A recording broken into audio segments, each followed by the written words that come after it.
Don't get me wrong, it's a process every year. Every year we have to talk about it.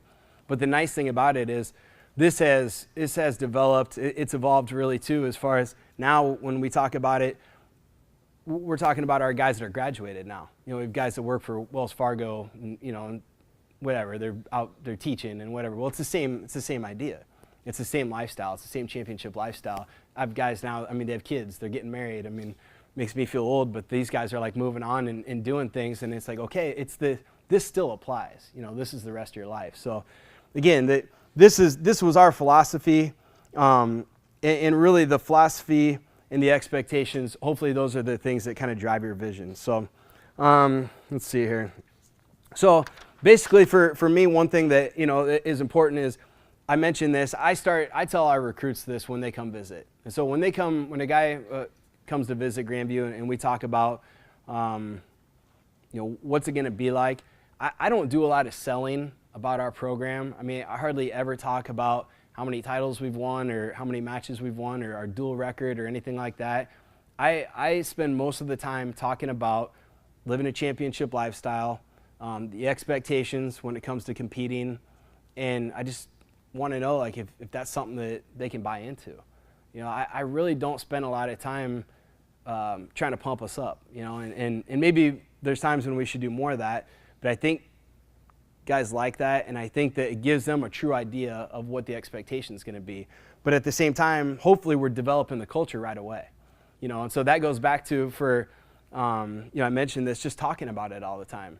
I think just in general, these kids, they probably have to hear things 1,000 times before they get it. I know if I was sitting in your chair right now, I'd probably be thinking about something else right now. I'm as attention deficit as it comes. And so I'm sure you guys are thinking about where we're going to go eat dinner and drink beer tonight. It's cool. I'll stick around. I'll hang out.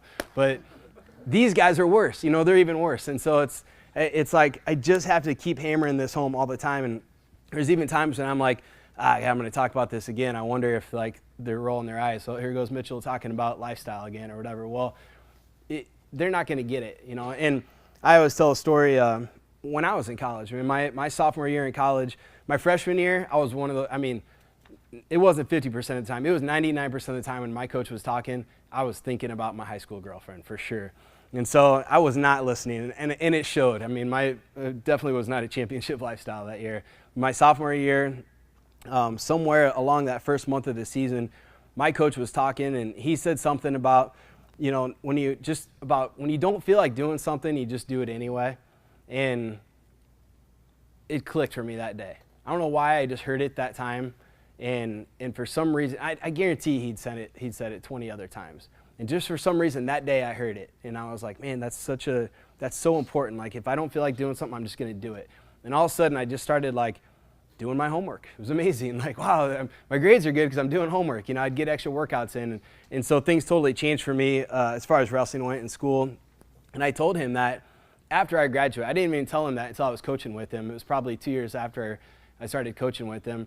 And it was a lesson for him too, because he didn't know what the turning point was. And I just told him about that one day. And because of that, he started talking about that a lot more after I told him.